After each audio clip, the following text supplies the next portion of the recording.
What's up, Canuck fans? Welcome to the Line Change. Before we dive into our topic, as I always do to start the video, I'm going to give a quick shout out and thank you to my sponsor, Gassy Jack Art, maker of this amazing artwork on display behind me, and you guys can check him out yourselves at gassjackart.com. You guys can also check him out on Instagram at gassjackart.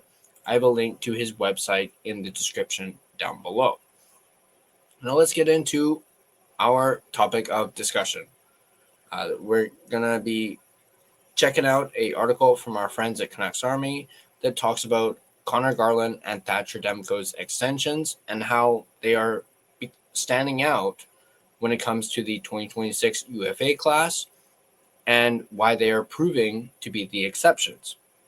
Now, for those of you that may not know, the 2026 UFA class is a pretty heavy one, and it's as follows. You got Connor McDavid, Kirill Kaprizov, Jack Eichel, Alex Ovechkin, Artemi Panarin, Marty Necas, Alex Tuch, and more. Just those names, though, talk about a UFA class. Like, that is top heavy. And in that, top class, among those names, Connor Garland ranks 17th in scoring with his 50 points from last season. And here's a little fact for you. No one who scored more than Connor Garland has signed an extension yet. Obviously, or else we would have heard about it. Matter of fact, Garland is one of only 4 skaters from the 2026 class to have signed an extension, the other 3 being Parker Kelly of the Avalanche, who only had 19 points, Josh Manson, also of the Avalanche, had 15 points, and then Caden Korzak of the Vegas Golden Knights, who had 10 points. So Garland ranks above them with points, and he's ahead of them. Garland is also the only one from this class that is anywhere approaching a top-of-the-lineup quality to have signed an extension. Moving towards Thatcher Demko, who's in an even more exclusive group. And that group, one, and that's him. He's the only goalie of the 2026 UFA class to have signed an extension. Those that are, pending UFAs in 2026 are Bobrovsky, Markstrom, Gustafsson, Anderson, Stolarz, Greaves. I don't know who that is. And yes, Stuart Skinner. Now, the whole point of this video and us talking about this is having signed their extensions ahead of time, Demko and Garland were unique. And as the months pass and no one signs an extension, it makes them even more unique.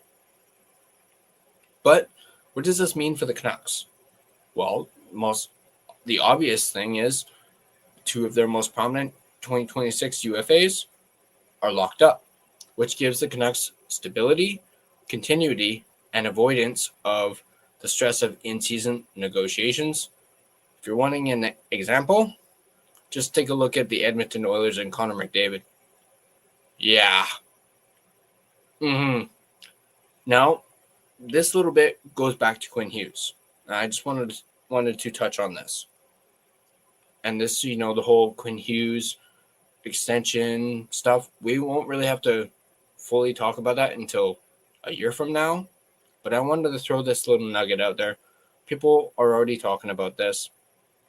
And that's, the fact that 3 of his best friends have signed extensions to stay with the team. Obviously, Demko, Garland, and Besser. And you would think the fact that they've signed extensions probably doesn't hurt the Canucks' chances of re-signing Quinn Hughes. At the very least, anyway. But moving back to this topic, we should probably get ready for a lot of spending next offseason with an extra year to adjust to the new financial reality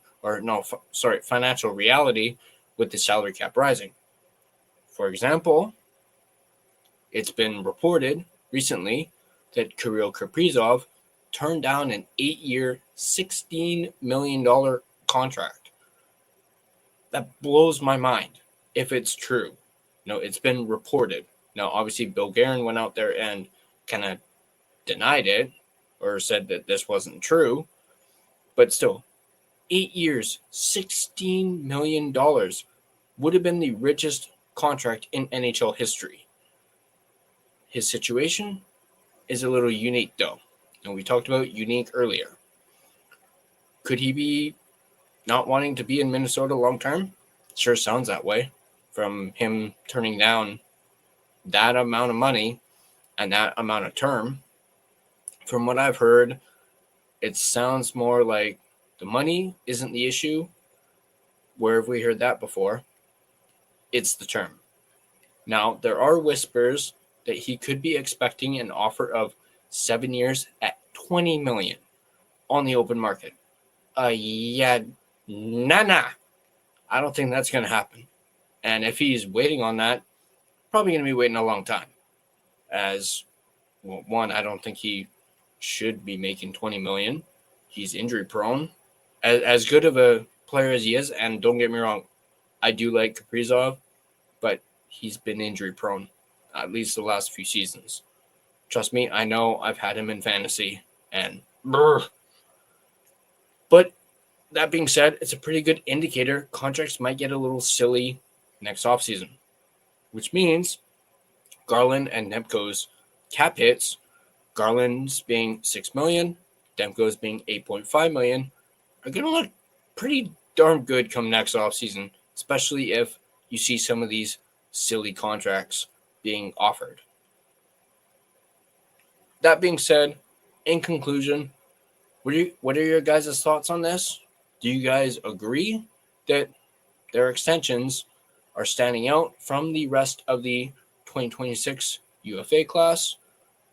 What are your thoughts on the whole McDavid Oilers, crisis going on in, next door in Edmonton? What are your guys' thoughts on Garland and Demko's extensions, which, by the way, will not officially kick in until next offseason? So there's that. There's that thing too. They signed a year before they had to. They jumped on it right away.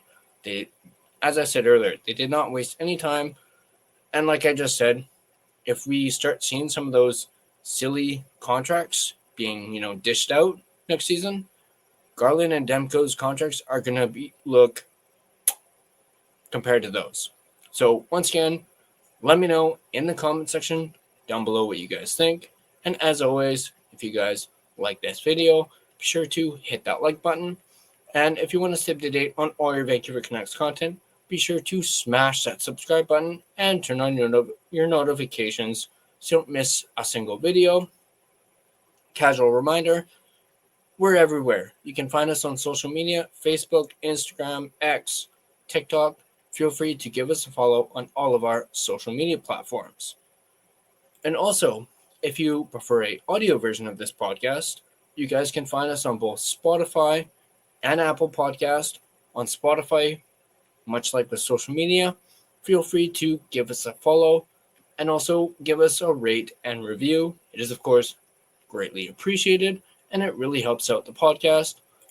But that's going to do it for this video. Hope you guys enjoyed it. And as always, be kind to one another. Let's go Canucks. And let's get ready for some hockey. I'll see you guys in the next video.